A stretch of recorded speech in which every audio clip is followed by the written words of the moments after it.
Assalomu alaykum o'zbek futbolining ixlosmandlari, Milliy bom kanaliga xush kelibsiz. Ayni damda like'larini bosayotgan obunachilarimizga minnatdorchilik bildiramiz. Eng so'nggi futbol yangiliklarini o'tkazib yubormaslik uchun pastdagi obuna bo'lish yoki podpisatsiya tugmasini bosib qo'ying. Siz tayyor bo'lsangiz, biz boshladik.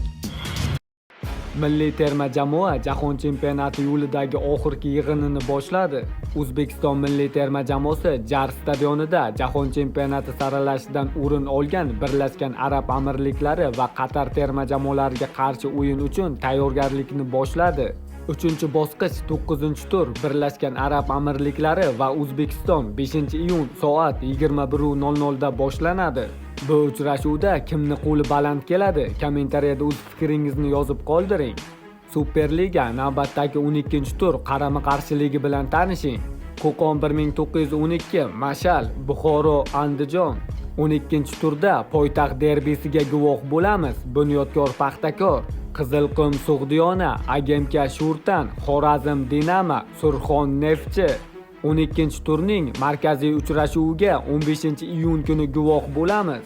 Navbahor Qarshida Nasafga qarshi bahs olib boradi. Nasaf va Navbahor uchrashuvidagi taxminiy raqamlaringizni kommentariyada yozib qoldiring. Superliga 11-turdan so'ng turnir jadvali quyidagicha ko'rinish oldi. Kuchli uchlikni Nasaf, Agamka, Dinamo boshqarmoqda. So'nggi o'rinlarni Sug'diyona, Buxoro, Shurtan egallab turibdi. Bu yili Superliga chempioni qaysi jamoa bo'ladi? Kommentariyada o'z fikringizni yozib qoldiring. Siz bilan Milliy bom kanali bo'ldi. Xayr, sog' bo'ling.